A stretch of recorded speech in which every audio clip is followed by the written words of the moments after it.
Bueno, don José Luis Rodríguez Zapatero, presidente del Gobierno de España, del Gobierno del Reino de España, tendríamos que decir, muchas gracias por estar con nosotros, bienvenido. Y esto tiene una parte estupenda y otra parte preocupante. La parte estupenda es que esté usted aquí para contestar a nuestras preguntas. La parte preocupante es que su predecesor en la presidencia del Gobierno, José María Aznar, se negó a darle entrevistas a la SER y luego le dio el monopolio de la televisión privada a Polanco. Me temo que usted me da entrevista a mí, pero eso es que no le va a dar el monopolio a la televisión popular, por lo menos de la televisión local. Buenos días, lo primero, Federico, y a todos los contertulios y sobre todo a todos los oyentes de la COPE. La verdad es que el hecho de que esté aquí tiene que ver con mi compromiso de renovación democrática. Uno de esos compromisos representa el tener desde el Gobierno una actitud abierta a todos los medios informativos, representen lo que representen, y es significativo, creo que los oyentes nos entenderán y los contertulios también, que mi primera entrevista de radio como presidente de Gobierno la haga en la COPE y la haga contigo, Federico, que intuyo no va a ser una entrevista fácil. Para mí no, desde luego. Primero porque si aprieto mucho quedo mal, como mal educado. Si aprieto poco me lo van a reprochar. De manera que al venir ya ha ganado medio partido. Lo cual demuestra que tiene un peligro tremendo Zapatero, mucho más de lo que alguna gente cree, por lo menos para los que no somos socialistas. Y además me confirmo en lo de que el monopolio de la televisión local no se lo va a dar a la COPE. Tiene que haber una televisión plural en todos los ámbitos, local, estatal.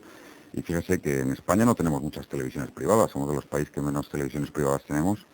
Y yo creo que hay que fomentar la competencia al máximo. La competencia y la libertad es lo que da calidad y buena información. ¿Cómo me gusta escucharlo? Me recuerda cuando en La Linterna nos hablaba también de, hombre, liberalismo con unas gotas de keynesianismo, me decía, ganándome por la mano, el entonces jefe de la oposición, y yo decía, qué bien, qué bien. Y luego decía, mi política para España, pues la de Redondo Terreros en el País Vasco. Y decía, fantástico, qué tío, vamos, ni Sagasta. Luego vino Paco con la rebaja, no sé si Paco o Juan Luis. Pero antes de eso, una cuestión, sí que aparte de cuestiones del pasado, cuestiones del presente. Y a propósito de su presencia aquí en la COPE, usted sin duda es consciente de que hay una parte importante del electorado español, pues casi 10 millones de votos, que a pesar del 11M votó al Partido Popular y que tiene una conciencia, no sé si de que les han robado las elecciones, pero en todo caso de que el proceso electoral y el resultado ha venido tan dramáticamente alterado por el atentado, por la masacre del 11M y por la manera en que el Partido Socialista, o una parte del Partido Socialista, o algunos dirigentes del Partido Socialista y algunos medios de comunicación la presentaron, que piensan pues que no ha habido juego limpio. Esto me ha recordado, y está Pedro J., que lo ha contado recientemente en su espeluznante libro, y yo recuerdo una larguísima conversación a la Vuelta de América con Aznar, que decía, yo no puedo desclasificar los papeles del CSIC porque a Felipe González le han votado más de 9 millones de personas, y la gente no puede pensar que yo voy a gobernar contra media España.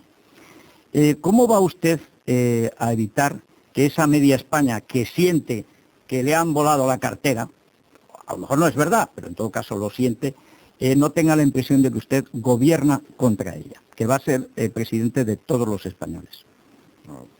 Has planteado muchas cosas en una pregunta, alguna reflexión, valoración. Mira, afortunadamente las elecciones en España, desde que tenemos Constitución democrática, son libres como es libre el pueblo español. Son libres, todas han tenido la misma validez, por supuesto, pero además me parece sinceramente preocupante que haya algunos sectores de opinión, tácitamente se le ve en el Partido Popular, que incluso es más comprensible que pase en el Partido Popular, que ha habido una afectación directa y por tanto una situación extraña en esas elecciones. Por una razón, porque la ciudadanía tiene el voto como uno de los tesoros más importantes, una ciudadanía culta, madura, democráticamente informada, y es muy celosa de su voto. Es muy difícil decir a los ciudadanos que han votado manipulados, entre comillas, o en una situación extraña, muy difícil. Quien lance ese discurso, esto es una opinión personal, creo que se va a equivocar.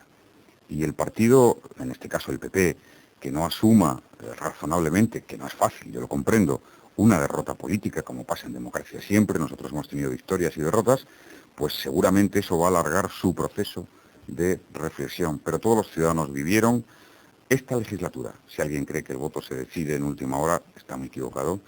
Está muy demostrado que es todo un proceso de reflexión que culmina en un momento dado. Esta legislatura, el Partido Popular, la legislatura pasada perdió apoyo clarísimamente de la ciudadanía. El PSOE se renovó y logró transmitir la confianza suficiente para tener la mayoría de los ciudadanos. Y el Partido Popular tiene que hacer esa reflexión. Desde luego voy a ser un presidente de todos los españoles. Mi objetivo es que los españoles sientan que hay un gobierno que respeta a toda la ciudadanía, hayan votado a quien hayan votado, como hay un gobierno que respeta a todos los medios de comunicación, a todos los periodistas, piensen lo que piensen, digan cada mañana lo que digan. Ven como ya y expresen lo que media, expresen. Y creo que como el movimiento se demuestra andando, y eso que llevamos, cierto. Federico, llevamos en el gobierno, yo llevo como presidente apenas 3 semanas, es decir, 21 días, normalmente se da 100 días a todo gobierno. Eso era antes. Ahora con el IVA... Ya veo que algunos van muy rápido, dicen que el gobierno va rápido, ¿no? Dicen, pero digo, algunos realmente haciendo la crítica al gobierno van mucho más rápido. Creo que teníamos que tener un tiempo donde la carrera estuviera algo neutralizada y dejar ver, ¿no? Es verdad que hemos tomado decisiones importantes, pero... Eso le iba a decir, es que si usted al día siguiente del debate de investidura, bueno, mejor dicho, al día siguiente de las elecciones, ya anuncia lo de la retirada de las tropas de Irak, cosa que por muchos medios no españoles, sino extranjeros, se interpreta como un triunfo del terrorismo, y después del debate de investidura dice que se adelanta el regreso de las tropas, comprenderá que los plazos se aceleren, tanto para el apoyo que busca usted, además, como es lógico, como para la crítica. Ya le digo, Federico, que va a tener trabajo, porque este va a ser un gobierno que va a tomar muchas decisiones. Tengo una concepción de un gobierno moderno como un gobierno que tiene que trabajar mucho, tiene que trabajar al mismo ritmo que trabaja la sociedad, y hoy las sociedades modernas trabajan intensamente en cualquier ámbito, me da igual que en la empresa, que en la universidad, los sectores profesionales, todo el mundo trabaja con intensidad y el gobierno no puede estar lentamente contemplando lo que pasa sin dar respuestas inmediatas. Bueno, yo no necesito más que más noticias todos los días para poderlas comentar. Pero en relación a la cuestión de la retirada de las tropas de Irak, usted había anunciado en los años de oposición, durante la campaña electoral, e incluso lo entendimos así todos, la prueba es que al día siguiente fue noticia, o se entendió como noticia, lo diferente, no voy a decir lo contrario, que usted supeditaba a un mandato expreso de la ONU a partir del 30 de junio nuestra retirada de las tropas. Es decir, que la ONU tenía hasta el 30 de junio y en el caso de que no hubiera un mandato que incluyera pues un cierto control político-militar, digamos, de la situación, entonces procedería a retirar nuestras tropas. De ahí la sorpresa que nos produjo a nosotros que por un mes y medio, y la sospecha de que estando por medio las elecciones europeas, pues esto tuviera algo que ver, que se adelantara nuestra retirada de las tropas. Me confieso que cuanto más me lo explican, menos lo entiendo. Pues es bien fácil de entender. La decisión de retirar las tropas, de que regresaran nuestras tropas a casa, tenía una condición suspensiva. La condición suspensiva era que el 30 de junio Naciones Unidas se hiciera cargo de la dirección política y militar, es decir, que Naciones Unidas, con cascos azules, se hiciera cargo del control de la seguridad de Irak. Le puedo asegurar, y creo que esta afirmación es fácilmente entendible y asumible, que no hay ni la más mínima posibilidad de que eso se produzca. ¿Y usted no lo sabía cuando, o no lo suponía cuando lo supeditaba la ONU? Pues no. Primero porque cuando hice ese anuncio y esa condición suspensiva, la situación en Irak no era tan mala como se ha ido advirtiendo posteriormente. Y en segundo lugar porque es notorio que cuando uno ha ganado unas elecciones tiene la capacidad de conocer directísimamente de todos los responsables de gobiernos del mundo cuáles son los planes y las previsiones. Y le puedo asegurar que mi primera entrevista el día del funeral de las víctimas del 11M aquí con Tony Blair, con Colin Powell, ya fue bastante definitiva, en el sentido de cuáles eran... ¿Cuántos minutos le hizo esperar a Powell? No le hice esperar ningún minuto a Powell, porque lo que sucedió, que se ha comentado mucho... No, digo, si esto recrea mucho al paisano Castillo. No, pero no es así. El funeral se alargó. Es verdad que fue un funeral, en fin, muy emotivo, y especialmente se alargó porque la familia real saludó y dio la condolencia en un gesto, yo creo que muy, muy importante a todas las víctimas. Entonces, después del funeral yo tenía concertada la entrevista con Chirac y con Colin Powell, consecutivamente. Al alargarse, hicimos todos tuvimos que esperar al encuentro primero que tuve con Chirac y luego con Colin Powell. Pero puedo asegurar que Colin Powell estuvo realmente sincero, fue una entrevista muy cordial, incluidos los comentarios que me hizo sobre Perejil, que luego he visto reproducidos en algún medio en la misma dirección, y ahí tuve clarísimo que la expectativa evidentemente no era en ningún caso que Naciones Unidas se pudiera hacer el 30 de junio con la dirección política y militar. En esa situación creo que se entenderá que era absurdo prolongar durante unas semanas a nuestras tropas en una situación de incertidumbre, a sus familias, a nuestros mandos militares, que sabían cuál era la decisión y las intenciones del gobierno, para al final ordenarlas el regreso en una situación cada día más complicada y donde nuestras tropas ya no podían hacer una tarea humanitaria, porque realmente lo que estaban haciendo era una tarea prácticamente de protección, de autoprotección. Pero precisamente por eso, ¿no? España tenía un compromiso internacional, tenía unas fechas que usted, como jefe de la oposición, había comprometido, y lo correcto, entendemos alguno, habría sido respetar al menos las fechas que usted públicamente había dado, incluso en el Parlamento, y a partir de ahí, pues igual que un gobierno legítimo mandó las tropas, un gobierno legítimo las manda a venir. Este acelerón, desde luego en la prensa internacional, a usted no le ha favorecido nada. En la francesa tal vez, pero en la de la... Ha habido de todo, ha habido de todo. Sí, desde luego la prensa americana ha habido quien le ha atacado más y quien le ha atacado menos. Y desde luego socios importantes, pues parece que Estados Unidos es un país de cierta importancia, ¿no? Sí, claro, importantísimo, con el que desde luego mi gobierno va a tener la mejor relación posible. Somos aliados naturales y pertenecemos a la comunidad internacional de naciones libres. Eso no obsta que podamos discrepar de una política concreta. Y creo que la coherencia me obliga a expresar lo que es mi discrepancia profunda con la intervención militar en Irak, que por cierto, a algo más de un año, el balance creo que abona más las tesis de los que creíamos que era un error que de aquellos que defendieron aquella intervención militar. No hay menos terrorismo, hay más terrorismo, no había armas de destrucción masiva, el régimen de Saddam Hussein terminó, pero la violencia y el rechazo se ha incrementado a lo que es a las fuerzas que están allí, e incluso desde el punto de vista económico, pues con los últimos datos del petróleo tampoco parece que las cosas hayan dado frutos, y ya no hablemos de todas las promesas que se hicieron en torno a la situación entre Israel y Palestina, que era otra de las cosas que acompañaba. Vamos a poner orden en Oriente Medio, vamos a poner orden en la región del Golfo, para dar aquello una expectativa de tranquilidad. No quiero, digamos, hacer un monográfico de esto, porque además la experiencia, sobre todo con Pedro J, es devastadora. O sea, nos podemos tirar 2 horas y no salimos de pobres. Pero sí hay una cuestión que inevitablemente tiene que plantearse, aun en el caso de que hubiera sido un error.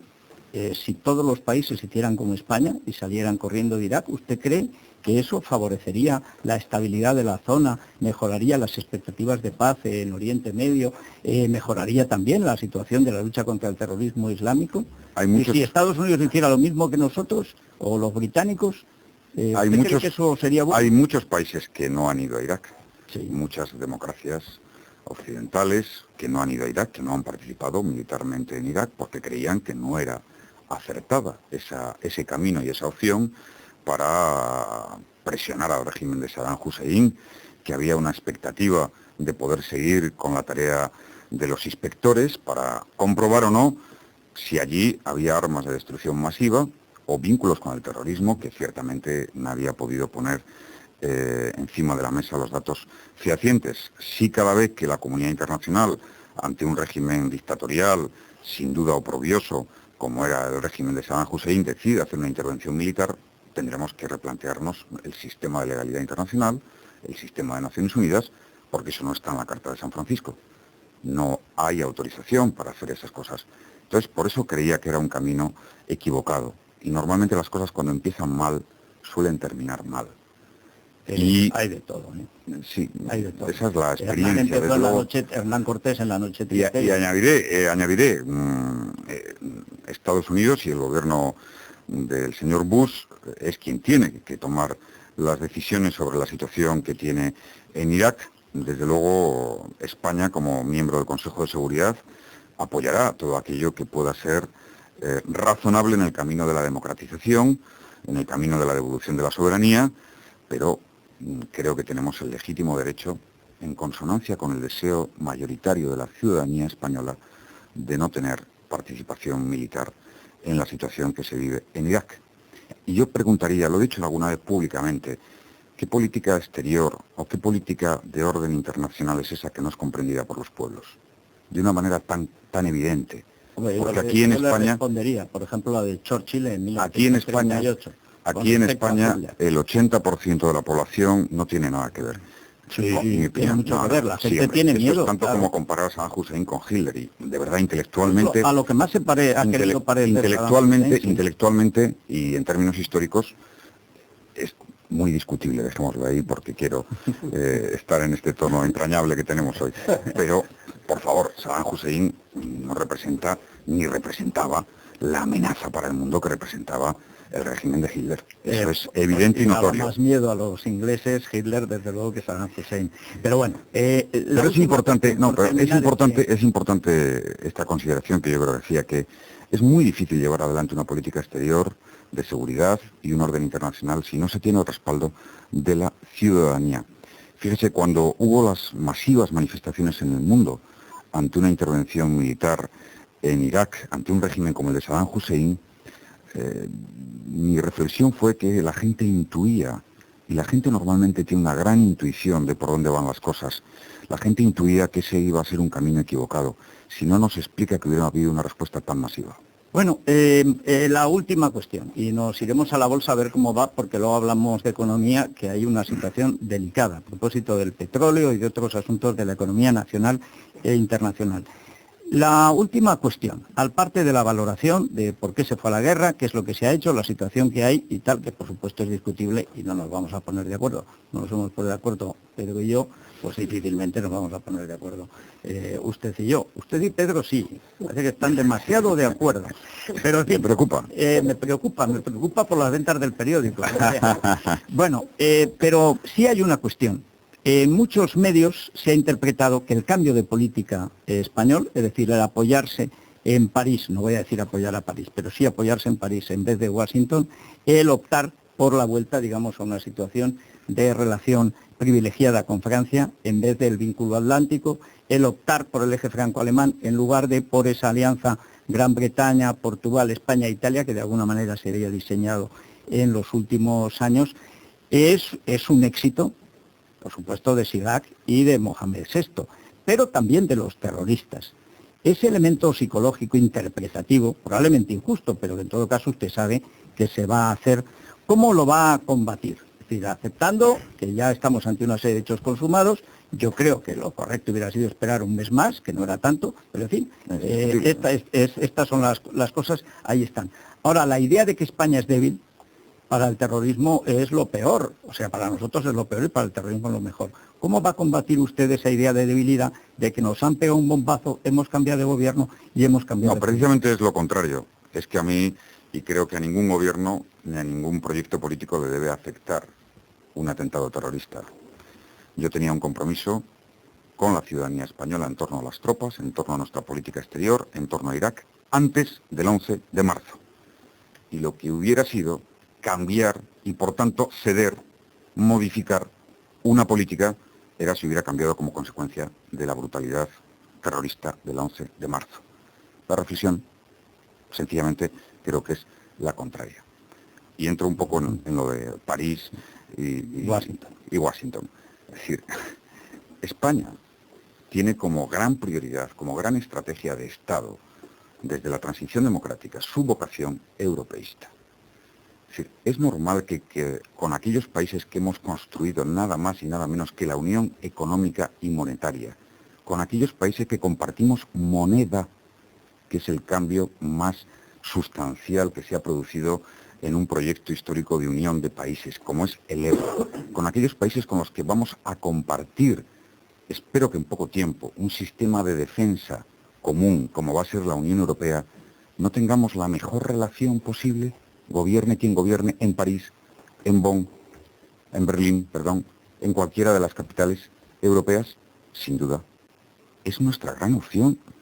O sea, sería absurdo que España no tuviera una muy buena relación con los principales países europeos. Y digo más, esos países, especialmente Alemania y Francia, fueron países determinantes en el apoyo a nuestra transición democrática y han sido países determinantes para nuestro desarrollo, para nuestro progreso y para nuestro bienestar, porque en los últimos años, como consecuencia de la política de cohesión de la Unión Europea, nos han venido aportando un 1% de nuestro Producto Interior Bruto para hacer carreteras, para hacer pantanos, para hacer escuelas, para hacer política de formación de los trabajadores. Un 1% de nuestro Producto Interior Bruto viene de fondos europeos, es decir, dinero de los alemanes, franceses, especialmente alemanes y belgas, porque Europa es un proyecto de cohesión y de solidaridad, como ahora nosotros vamos a tener que hacer con los 10 países del este.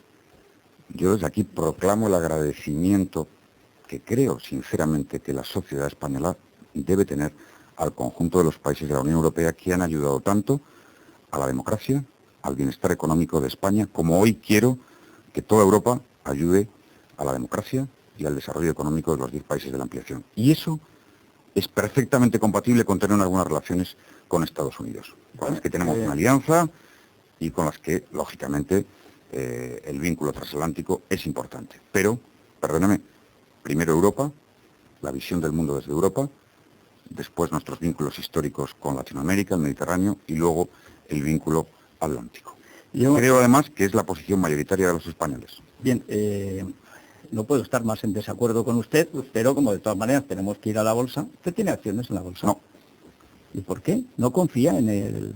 Sí, pero no he tenido nunca... O invierte el dinero en el ladrillo. Un pequeño plan de pensiones. Sí. Y... ¿Tiene pagada la casa?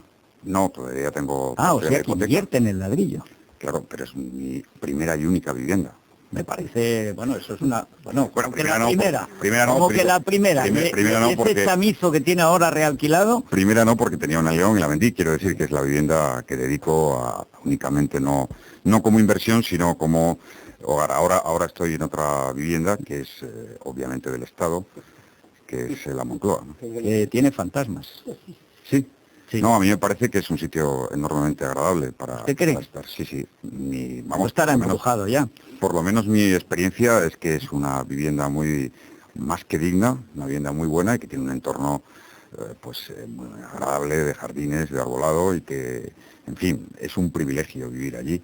Bueno, esto, don José Luis, como es el primer presidente que lo dice, yo creo que es el momento de irnos a la bolsa, porque tengo que recuperarme. Todo el mundo se ha quejado siempre de la Moncloa, desde Adolfo Suárez hasta usted. Es un privilegio, y estoy dispuesto a invitar a un grupo de españoles elegidos aleatoriamente para que lo vean. No reabrirá la bodeguilla. Estoy seguro. No, está bastante abandonada, por cierto, la ha estado viendo el domingo. Afortunadamente, porque ha visto usted qué horrible era, ¿no? Bueno, sí, es un espacio... Hay que respetar los gustos de todo el mundo. Sí. Yo también respeto los gustos de las cosas que ha hecho allí Aznar, y me parece bien lo que ha hecho. Sí. O sea, la tapicería. No, hay una pista de pádel, creo. En fin. Bien, Pedro, toma nota. Nos vamos a la bolsa. Bien, seguimos con el presidente del gobierno y de este debate, podríamos decir, a propósito de las tropas de Irak y de nuestra política exterior, en los que afortunadamente no hemos llegado a ningún acuerdo, y sin embargo sigue la discusión, que esto es lo bueno. Vamos a hablar algo de economía.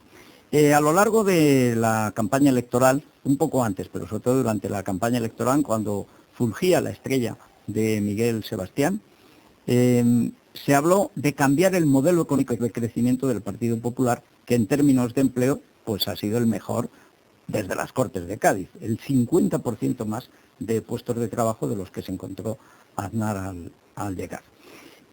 La palabra, no sé si mágica, pero en todo caso que se empleaba mucho, era productividad. ¿Cómo se puede cambiar un modelo productivo que ha creado 5 millones de puestos de trabajo legales, más lo que haya de economía sumergida, que algo habrá, que ha funcionado de una manera tan espectacular, rompiendo esa especie de círculo vicioso? ¿Cómo se puede cambiar por decreto? Decía ayer en un comentario Alberto Recarte, es un poco difícil cambiar el modelo económico que de alguna manera responde a las elecciones de millones y millones de personas que meten su dinero en una hipoteca, no lo meten en la bolsa o lo metían antes y no lo meten ahora. ¿No hay ahí una especie de fantasía dirigista un poco absurdo? ¿No sería lo más razonable conservar lo sustancial del modelo económico del PP, que también ha funcionado, hombre, no en todos los aspectos, pero desde luego en la creación de empleo? Nosotros lo que queremos es mejorar las bases de nuestro crecimiento económico. Y la mejora de esas bases supone que este país tiene que ganar competitividad en el contexto económico internacional, y para ello hay que mejorar la productividad de la economía española. Por ello, en los próximos días me propongo recibir al representante de la patronal, a los representantes de los sindicatos, para iniciar un diálogo que concluya en un gran acuerdo por la competitividad y el empleo estable en nuestro país. ¿Puede mejorar España sus bases económicas desde el punto de vista de la competitividad? Sí. ¿Qué necesitamos para ello? Mejorar en capital tecnológico y mejorar en eso que se llama capital humano, es decir, en la formación del conjunto de nuestra población. Esa es la mejora que queremos decir. ¿Eso es un cambio de orientación? Bueno, me da igual cómo le llamemos. Desde luego creemos que la creación de empleo en estos años ha sido importante. No es menos cierto que hay mucho empleo del llamado precario y que esto hay que abordarlo y que se pueden hacer cosas y que nuestras empresas merecen y pueden ganar competitividad si hacemos una inyección importante de esfuerzo inversor, tanto en el sector público como en el privado, de capital tecnológico, de investigación, de desarrollo y de innovación. Esto es lo que queremos hablar con los sindicatos, con los empresarios, y llegar a un acuerdo, como en su día hubo otros acuerdos, que también dieron durante un tiempo sus frutos.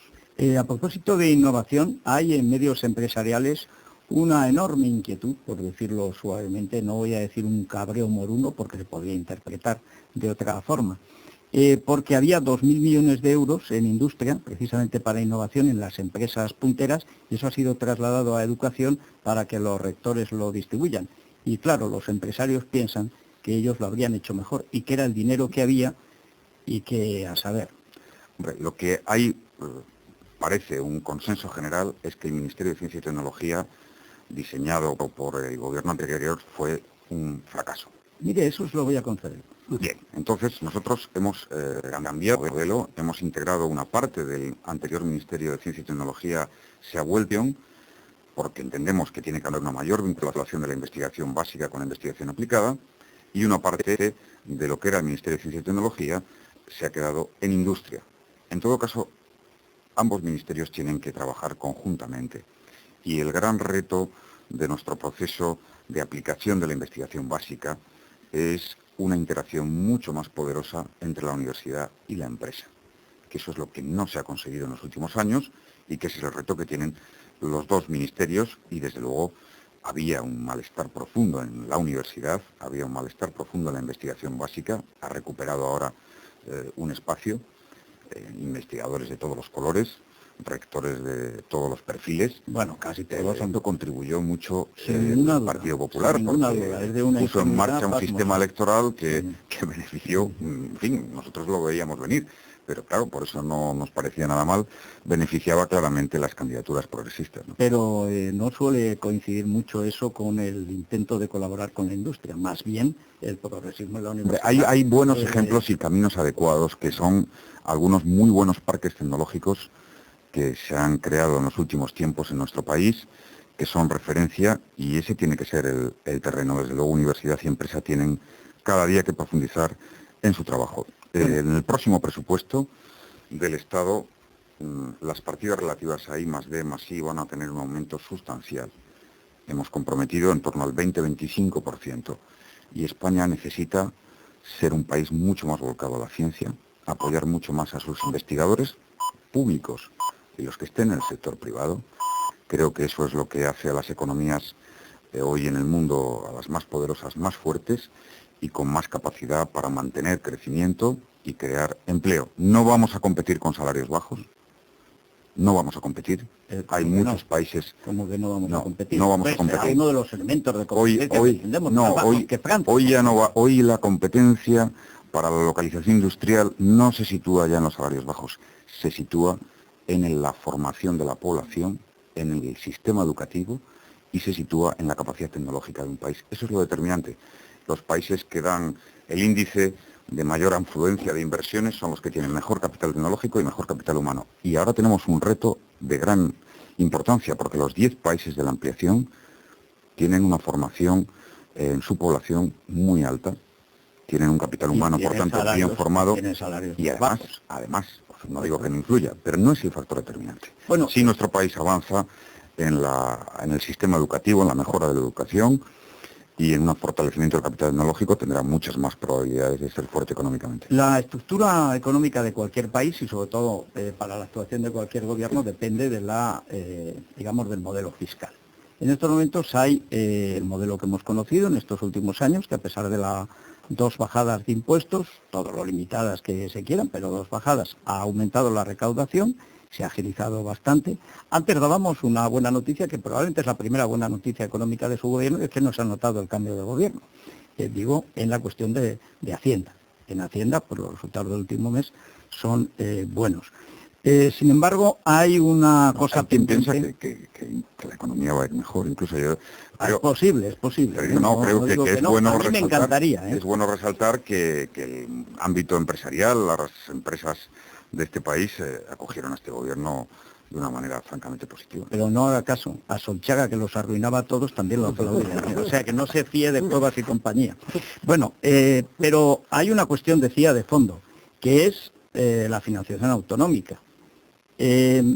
Estos días hemos tenido declaraciones para todos los gustos. Con el señor Sevilla, que no sé yo si al final le ha ganado la batalla a Miguel Sebastián o la han perdido los dos en beneficio de Solbes, eso lo sabrá usted en su interior, pero hemos oído y hemos leído que que no va a haber un cambio de la financiación autonómica, no se van a establecer las 17 famosas agencias tributarias como posibilidad, y que sí, que no era hasta la próxima legislatura y que será en esta. Sevilla ha llegado a decir, con pocas horas de diferencia, bien es verdad que en Barcelona y Madrid son ciudades distintas y distantes, 2 cosas diferentes. Usted, que manda más que Jordi Sevilla, sin ninguna duda, ¿qué va a pasar con ese régimen? Lo del cambio, el modelo de financiación autonómica, las 17 agencias tributarias, ¿son para allá, para esta legislatura o para la siguiente? En estos momentos el gasto público, conviene conocer un dato que es muy importante, está distribuido de la siguiente manera en nuestro país. Aproximadamente el 56% corresponde a gasto de Estado más Seguridad Social y en torno al 44-45% es el gasto de comunidades autónomas y corporaciones locales, básicamente comunidades autónomas, fruto del enorme proceso de transferencias de servicios públicos básicos.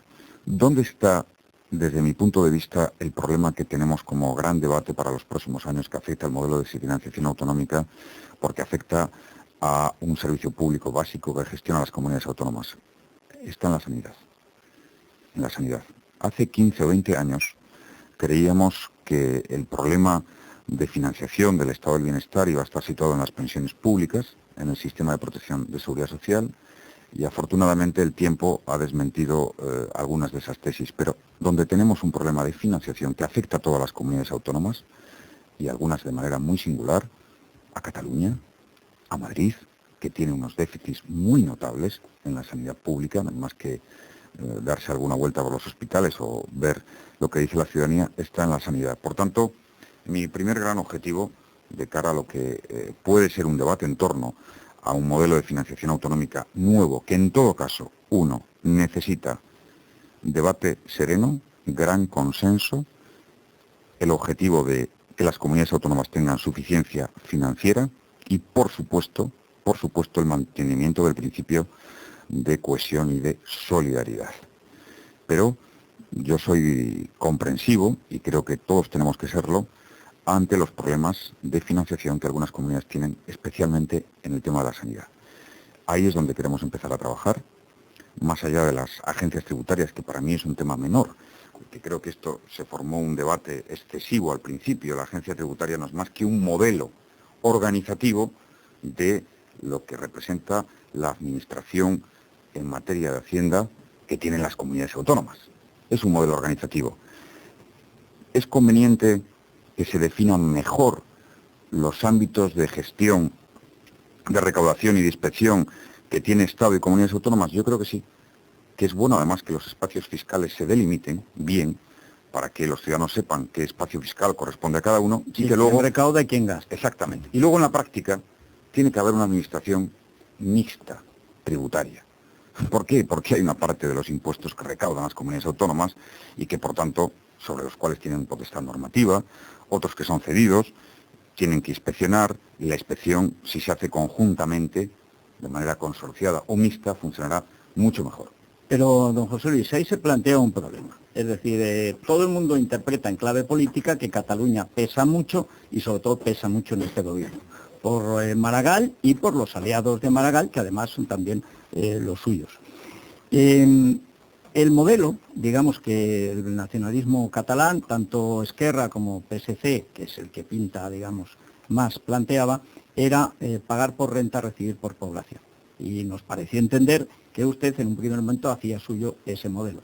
Eso para mi comunidad natal, Aragón, y también para buena parte de la suya, de Castilla y León, es letal, porque hay una gran ciudad, en el caso de Aragón, Zaragoza, que contribuye mucho, el caso de Castilla y León, en algunas ciudades, el caso de Valladolid, el caso de Burgos, León, etcétera, que pagan mucho, pero la población es muy escasa y por lo tanto vamos a pagar y no vamos a recaudar, con lo cual hacemos un pan como unas tortas. Esto también, que vengan los socialistas a darles más a los que más tienen, aunque los liberales siempre lo hayamos sospechado, reconocerá usted que es un poco desolador. Yo creo que hay algún error de concepto en el debate. Lo primero que deberíamos de tener presente es que el Estado de las autonomías, si ha sido algo, es solidario.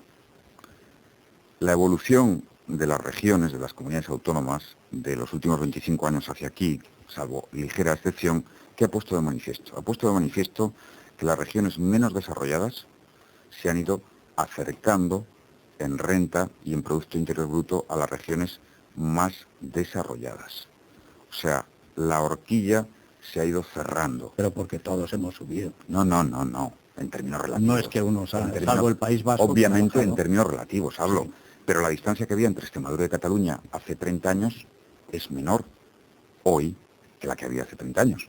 Por tanto, el Estado de las autonomías ha sido solidario, ha beneficiado especialmente a aquellos territorios que partían de una situación, desde el punto de vista de su riqueza, de su desarrollo, peor.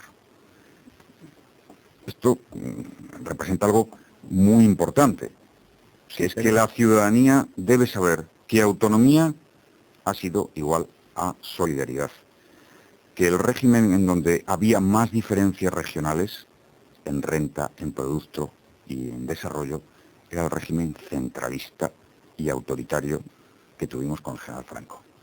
Bueno, porque había autoritarismo y centralismo. También hubo un desarrollo económico que no habíamos tenido en la vida. O sea, y a cada cual lo suyo. Eso no tiene nada que ver. Bien, yo sé que puede haber apegos por determinadas cosas, pero quiero decir, apegos por la verdad. ¿O no me diga usted que en los años 60 no creció España más de lo que había crecido? Sí, yo no estoy hablando del desarrollo, estoy hablando del desarrollo de unas y otras regiones. Creo que se entiende. Es decir, autonomía ha caminado al mismo tiempo que solidaridad.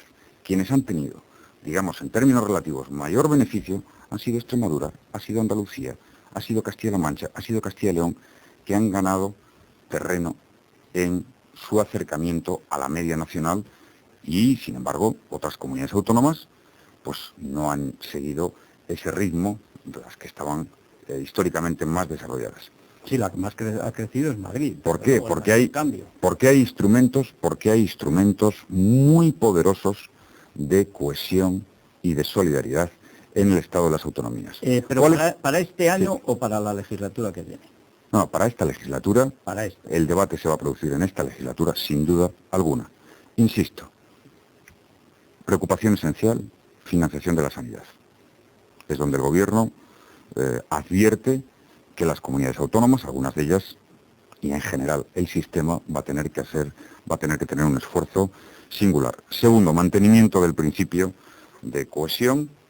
Y tercero, no olvidemos, que es una parte importante que a veces no aparece en el debate, que el Estado, más allá del modelo de financiación, que intenta sobre todo garantizar la suficiencia financiera de los servicios que presta la educación, la sanidad, cada comunidad autónoma, el Estado luego tiene una parte importante de inversión, que normalmente es una parte que también hace un esfuerzo mayor de solidaridad. ¿Por qué? Porque esa parte es muy significativa en comunidades autónomas que tienen un grado menor de desarrollo. Uno de los elementos de solidaridad que la gente veía plasmado como un proyecto nacional era el Plan Hidrológico Nacional. Era un modelo, digamos, de cómo se reparte algo que es escaso, que es valioso y que es común de todos los españoles, como es el agua. Ustedes anunciaron la paralización del trasvase del Ebro. El otro día la ministra Narbona nos sorprendía pidiéndole a Europa que nos diera de todas maneras el dinero que tenía Europa ya presupuestado, la Unión Europea, perdón, para los trasvases del Ebro cuando no íbamos a hacer el trasvase. Confieso mi perplejidad. Pero ¿qué va a hacer usted, qué va a hacer su gobierno con el Plan Hidrológico Nacional? Cumplir los compromisos electorales. ¿Cuáles de ellos? El cumplimiento del compromiso en electoral. Algunas regiones han dicho una cosa No, no. y en otras otra. Sí, puede leer el programa electoral perfectamente y lo que he expresado en más de una ocasión, el Partido Socialista nunca respaldó ese gran trasvase del Ebro. No sé si es una política solidaria. Lo que sí sé es que es una política antigua y cara en la gestión y en la concepción del agua.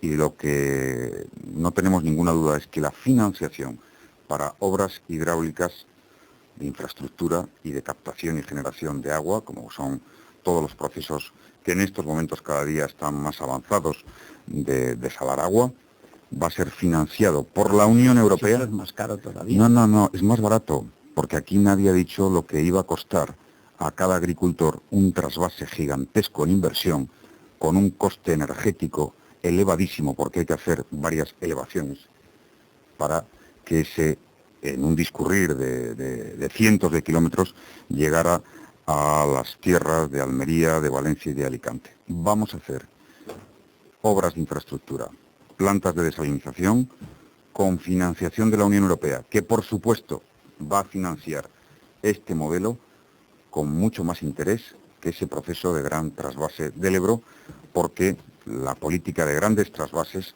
es una política que desde las perspectivas más avanzadas, medioambientales, está desaconsejada. Hay que respetar al máximo posible el cauce natural del agua, hay que proteger medioambientalmente muchos espacios y es un compromiso electoral.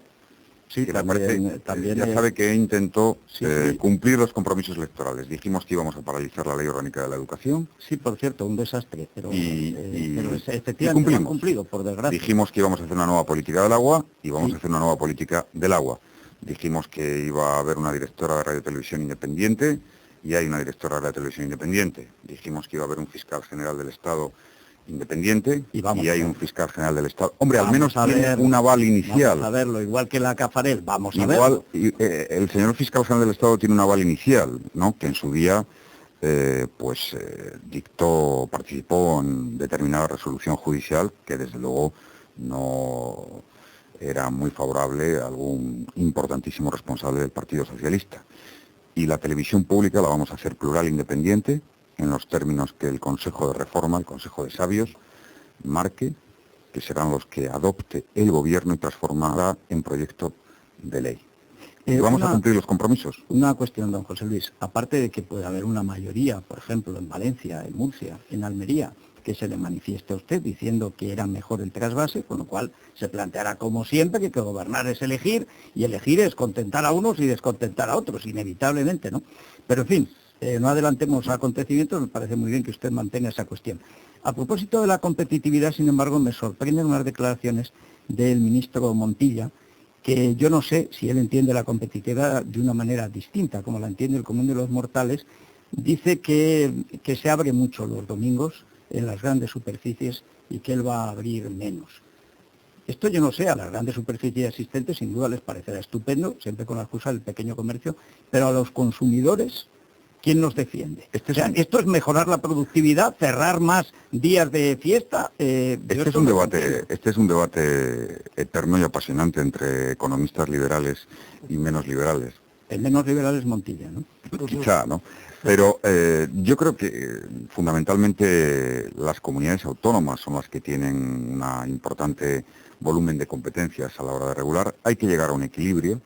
Desde luego debe primar la óptica del consumidor, de la productividad, de la libertad económica, pero también tenemos que tener una mirada a lo que es el pequeño comercio. ¿Puede haber un equilibrio? Yo creo que puede haber un equilibrio razonable. Evidentemente, además, no es lo mismo en muchos casos las formas de vida de grandes ciudades que de ciudades pequeñas y medias en los hábitos de consumo, por infinidad de razones. El pueblo siempre está bien. No es lo mismo, evidente, sí. No es lo mismo unas comunidades autónomas que otras, y hay que tener en eso una mirada pacífica, que es posible perfectamente armonizar los intereses de unos y otros sectores y sobre todo el interés del consumidor. Ahí, don José Luis, yo no entiendo cómo puede estar abierto y cerrado el supermercado el fin de semana. O está abierto o está cerrado. No, hombre, normalmente... La señora que está trabajando 5 días a la semana, ¿puede ir el sábado y el domingo o no puede? O está cerrado, sí, pero no es lo mismo, está abierto. Pero no es lo mismo que eso pase en una gran urbana como Madrid, que pase en Teruel. No Dígaselo a la señora, no, sea de Móstoles o de Teruel, el problema es el mismo. No es lo mismo, uno. Y dos, hoy tenemos un sistema por el cual hay una serie de días, de festivos, en los que se abre. Eso se puede analizar, se puede ampliar o reducir. No, si lo que queremos es reducir. Por eso se puede ampliar o reducir, y evidentemente la perspectiva que debe primar es la del consumidor, pero también el pequeño comercio creo que tiene su voz y una sensibilidad que el gobierno debe de atender. Y creo sinceramente que además las grandes superficies pueden estar en una actitud comprensiva. Hombre, todo, las que están ya instaladas, maravillosamente. Sobre todo, sí, no, pero fíjese, las que están instaladas en estos años en los que ha habido un gobierno liberal. Bueno, tampoco es sin exagerar. Digo con puntos suspensivos, ¿no? Liberal, sí. Digo, lo que ha habido es una gran concentración en el sector de la distribución y en el sector de las grandes superficies. Cierto. Espectacular.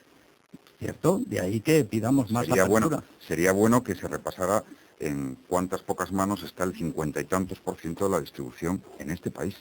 Porque yo le hago desde aquí un envite: cuando termine esta legislatura, ya verá cómo en este país hay más libertad económica que la que nos hemos encontrado en sectores importantes, estratégicos, como los que todos hemos venido debatiendo. También en las telecomunicaciones. Sector de telecomunicaciones, por supuesto, y en medios de distribución y en medios de comunicación. Me deja usted casi como en vísperas de Navidad. Yo ya no creo en los Reyes Magos, pero casi de creer en algo, casi creería en Rodríguez Zapatero. Sí, bueno, yo se lo aconsejo, vamos. Sinceramente se lo aconsejo. Bueno, están llegando muchísimas preguntas de nuestros oyentes. Le voy a plantear brevemente, porque son muchas, y además yo creo que usted hoy está en buena forma. ¿Sabe usted, por cierto, que a lo mejor Ronaldinho no sigue en el Barça? He oído el rumor esta mañana y no me ha entusiasmado, no sé, en fin. Me parece un gran jugador y todo el mundo sabe que soy del Barça. La fidelidad al Barça me cuesta algún disgusto. Sí, pero en el tripartito no le habría venido mal. No, pero sí, porque hay mucha gente que me dice, no digas que eres del Barça, porque hay mucha gente. Es verdad que recibí una carta un día de un ciudadano, era mayor por el tipo de letra, muy mayor, y me decía: yo he sido siempre votante socialista de toda la vida, pero como diga usted otra vez que es del Barça, me lo voy a pensar. Esto un año antes, y me preocupó un poco, se la enseñé a Rubalcaba. Y entonces él dijo: no, este es mi abuelo que tenía. No, la carta tenía, vamos, una autenticidad y una sinceridad absoluta, ¿no? Sí, desgarradora. Sí. No, desgarradora, pero bueno, a mí me parece que una de las cosas que es muy bueno en la vida pública, en la vida política, es que la gente sea sincera. La crisis del Madrid no la ha urdido usted. No. Pero es casualidad. No. Ha coincidido. Bueno, hay una coincidencia temporal, ¿sí?, que recuerdo, y es empezó a perder para partidos en Madrid después de que vi a Butragueño una foto con Rajoy. Pero no quiero adjudicarle a Rajoy, a la suerte. No, en todo caso, no, a la suerte o ninguna cosa de estas. Se lo he dicho yo a Florentino en alguna ocasión, pero bueno, es una broma, ¿no? Evidentemente, fruto de la casualidad. Bueno, cosas que a la gente le hacen menos gracia. Hay mucha gente que entiende que desde el principio el Partido Socialista ha manifestado una especie, digamos, si no de animadversión, por lo menos de poca simpatía por todo lo que se refiere a la Iglesia, los centros de enseñanza concertada, la asignatura de religión. E incluso se plantea, porque ha habido rumores al respecto, declaraciones oficiosas, no oficiales, de una revisión de los acuerdos Iglesia-Estado o Vaticano-Reino de España, si se quiere, desde otro punto de vista. Y si esta pregunta no se la hacen en la COPE, no se la van a hacer en ningún lado. Evidente, pero distingamos los terrenos. Voy a hacer una declaración de principios. Mi gobierno tiene el interés, y además va a ser así, de tener una muy buena relación con la Conferencia Episcopal, por supuesto con el Vaticano. Creo que es algo que ha formado parte de lo que es todo el proceso democrático, que hay un mandato constitucional implícito de tener esa relación especial y por tanto los acuerdos Y explícito de tener esa relación singular con la Iglesia Católica. Quiero recordar que fue un gobierno socialista el que puso en marcha todo el proceso de la educación concertada para garantizar la libertad del derecho a la educación por parte de los padres. Quiero recordar que durante muchos años hemos tenido un sistema razonable para la práctica del derecho a recibir educación religiosa, que es un sistema bastante razonable, y es que el sistema público, independiente del privado, garantice que los niños estudien religión, y desde luego yo voy a garantizar desde el gobierno que eso se produzca y que los padres que quieran que sus hijos estudien religión en el ámbito público lo van a tener garantizado. Pero este gobierno, en la última fase, introdujo un cambio que rompió, digamos, yo creo que un estatus de normalidad que habíamos tenido durante muchos años, y es que la religión fuera también una asignatura evaluable. En eso no estamos de acuerdo. Y queremos cambiarlo, queremos volver a la situación de normalidad de 15 años de democracia. Y además quiero hablarlo, por supuesto, con la Conferencia Episcopal, igual que lo he explicado en el Parlamento, y lo vamos a llevar en la reforma y en la aplicación de la Ley Orgánica de la Educación. Por lo demás, el resto vamos a tener, yo creo, una buena relación. Estoy convencido. Don José Luis, aún no dudo de su voluntad, de la suya. Pero, sin embargo, el 75% de los padres en el año pasado pidieron enseñanza católica, de religión católica. Es muy superior incluso al apoyo actual a la retirada de las tropas de Irak. A lo mejor eso le debería llevar a revisar... No quiero entrar en discusiones, pero me da la impresión de que al día de hoy el apoyo a la retirada de las tropas supera el 75%. Pues igual, se lo dejo mitad y mitad, ni para usted ni para mí. No, pero que ese derecho lo van a tener garantizado. No, pero me refiero, quiero decir, que hay un respaldo muy superior al que al parecer tiene el gobierno. Bien, no hemos puesto en duda. Lo digo porque... De mis hijas estudian religión en un colegio público. Yo he decidido libremente que estudien religión en un colegio público. Sí, no. Pero eso no tiene que ver con que esa materia sea evaluable y compute para que una persona en su día sea arquitecto después de superar todo el proceso educativo de primaria, secundaria y bachiller. Creo que ese es el punto de equilibrio razonable. Bien, en todo caso, usted es el presidente del gobierno y naturalmente hace lo que cree que tiene que hacer. Quiero decir que yo no le voy a dar es mi compromiso electoral. Esa cuestión. Me parece que hay una cosa que es importantísima en democracia, y es que frente a lo que se dice aquel viejo aforismo que se le atribuye a Enrique Tierno, creo que es importantísimo que los gobiernos cumplan las promesas electorales. Y esto está el PHN, la reforma de la 12, las tropas, la política de renovación democrática, que en buena medida este acto de hoy que celebramos en esta interesante entrevista aunque forma no parte... Dicho, celebramos. Serían un lío. Estaba a punto. Todo eso son compromisos políticos que la ciudadanía tiene que contrastar que se cumplen. ¿Y la vivienda? Porque ¿cuántas viviendas iban a hacer? ¿180.000? Se van a hacer. Sí. Y yo quiero matizar desde aquí una cosa. Lo primero, es muy importante que el sector de la construcción siga con el dinamismo que tiene. Es muy importante para la economía, es una de las bases de nuestro crecimiento, lo ha sido, pero también es muy importante que muchas familias, muchos jóvenes, muchas familias de renta más modesta puedan acceder a una vivienda. Y con los precios que tiene hoy la vivienda no van a poder acceder.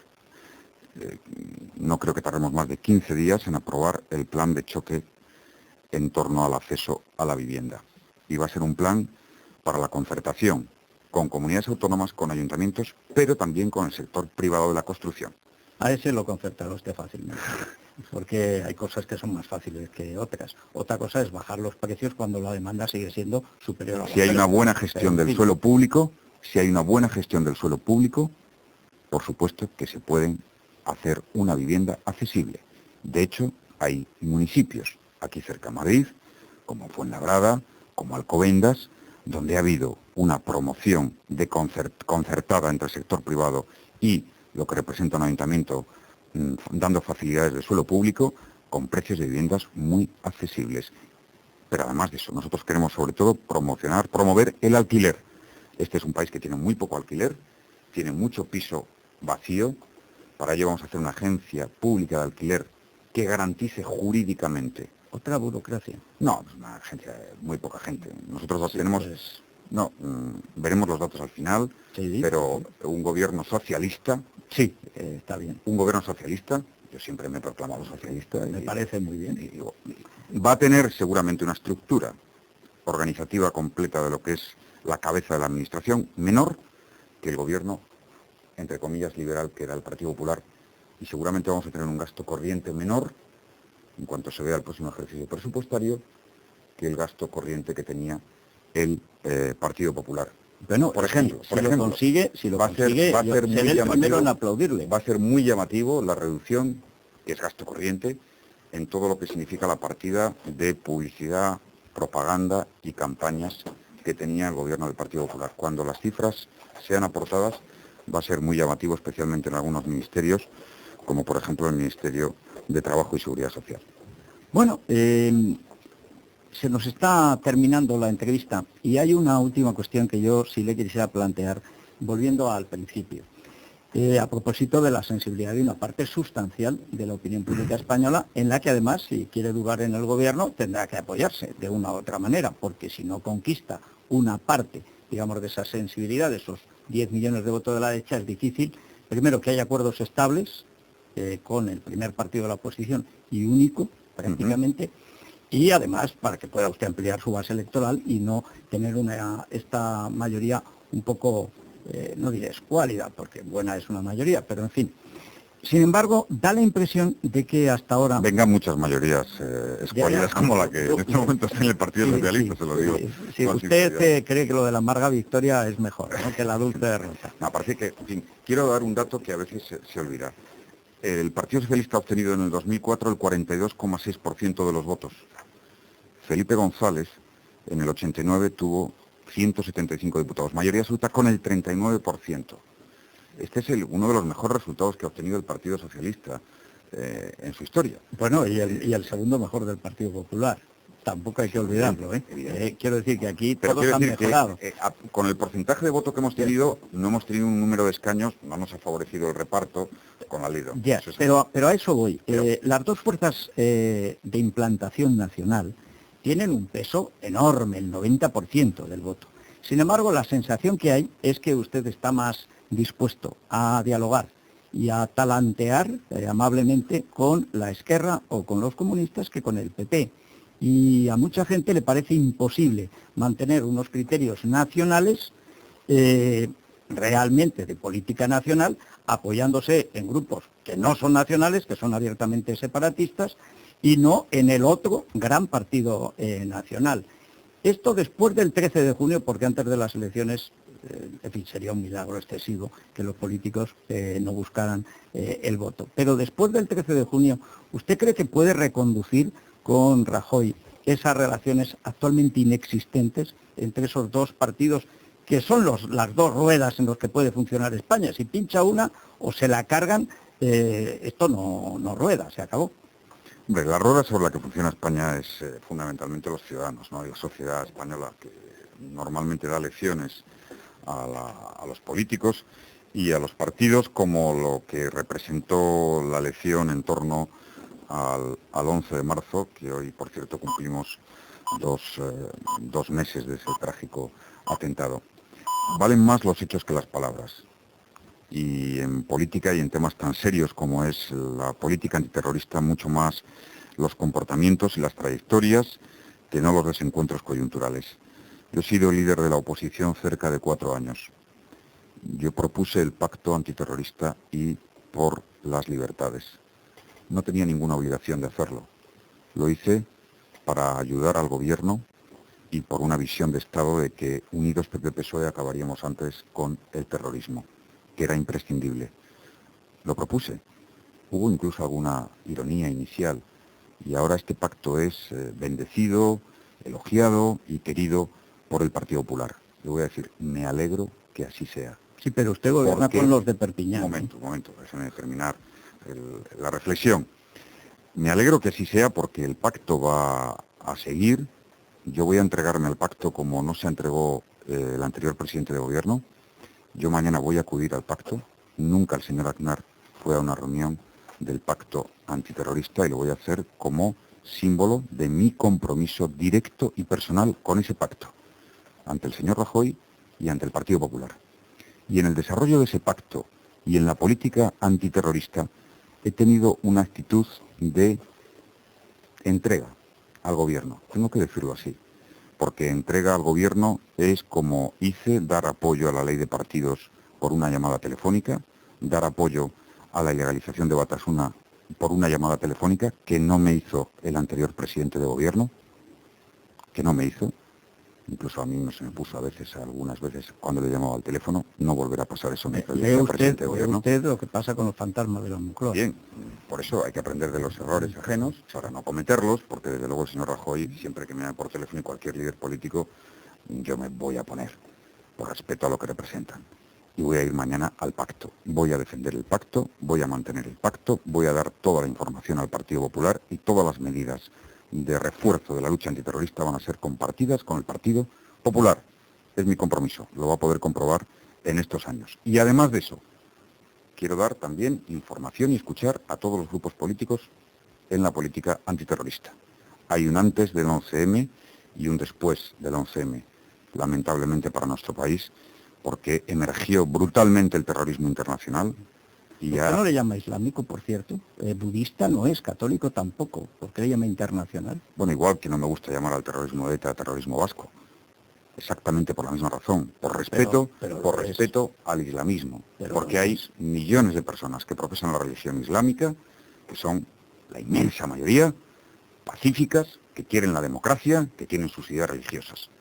Y evidentemente, ¿cuál es lo común de la característica de este terrorismo? Que es internacional, que actúa, a diferencia de otros movimientos terroristas, que actúa de manera concertada en muchos países para provocar efectos globales. Y creo que debíamos, o el terrorismo de Al-Qaeda, podemos llamarle, porque en el fondo todo es Al-Qaeda. Bueno, eso es una franquicia, sí, pero bien, podemos... Igual que hablamos de terrorismo de ETA y no de terrorismo vasco, que sería horroroso, injusto, y creo que esto tiene su importancia. Hoy oí además a un representante islámico pedir que no se hablara de terrorismo islámico. Yo desde luego siempre hablo de terrorismo internacional. Bueno, pero es que hay millones de islamistas en el mundo, insisto, pacíficos, que profesan su religión, que tienen su cultura y que por tanto con los que nos tenemos que entender. Y en la lucha antiterrorista, por volver a cerrar el argumento, quiero contar con la inmensa mayoría de los partidos políticos. Hoy hace 2 meses que vivimos el brutal atentado del 11 de marzo y lo que quiero transmitir a todos los oyentes y a todos los ciudadanos que el gobierno tiene 3 objetivos prioritarios. Primero de ellos, dar todo el apoyo a las víctimas, a las familias, económico, moral, social, afectivo. Segundo, mantener una lucha implacable para detener y llevar ante la justicia a todos los que cometieron esta barbarie. Y en eso estamos redoblando todos los esfuerzos de la policía, de la Guardia Civil, de nuestros servicios de inteligencia. Y tercero, que los partidos políticos no discutamos con el tema del terrorismo. Unir a todos los partidos políticos en la lucha contra el terrorismo. Creo que el mejor homenaje que podemos dar a las víctimas, el mejor homenaje que podemos dar a la sociedad española que respondió ejemplarmente ante el 11 de marzo, es que los partidos políticos tengamos un mensaje de unidad y de entendimiento. Y puedo decir que la capacidad de diálogo con el Partido Popular no se ha roto en ningún momento, sigue viva, y yo creo que mañana la reunión del Pacto Antiterrorista reafirmará esa voluntad conjunta que como presidente de gobierno pienso cuidar de manera muy directa y muy especial porque es importantísima para este país. Pues don José Luis, muchísimas gracias. Sabe usted también que mientras usted sea presidente, bien, de gobierno, vale. pero mientras sea presidente del gobierno de España, por supuesto que va a tener aquí un foro para explicar todo lo que quiera, siempre que usted tenga bien quererlo explicar, y que en esas cuestiones fundamentales no seremos lo mismo, pero sí somos leales a una serie de cosas, 2 o 3 fundamentales. Eso siempre lo hemos sido, cualquiera que sea el gobierno, y lo vamos a seguir siendo. O sea que muchas gracias. Nación española. Nación, ese es un concepto que nos llevaría... para la próxima. No, nos llevaría, sí, muy lejos, ¿no? Por ejemplo, soberanía, ¿no? Sí. Pero que hoy es un concepto que ha cambiado mucho y que se necesita... ¿Ha convencido ya voluntad, sí, totalmente. Voluntad de vivir en un proyecto común que llamamos España, total y absoluta, con una visión, y es que lo que tiene que hacer quien gobierna España es tener la mayor actitud integradora, exigir lealtad a todo el mundo, pero tener una actitud integradora y comprensiva de la diversidad, que ya sé que no es un término que no le hace mucha ilusión, porque no, lo escucho pero muchas no mañanas, está mal, no está mal, pero bueno, de todas formas, Federico, en todo caso, ya sabes que estaré siempre dispuesto a compartir diálogo, debate y entrevista aquí en la COPE. Bueno, pues muchas gracias, Muchísimas gracias, señor presidente del gobierno, y nos tenemos que ir. Creo que hay algunas noticias esperando, no sé si más interesantes que esta entrevista. Gracias.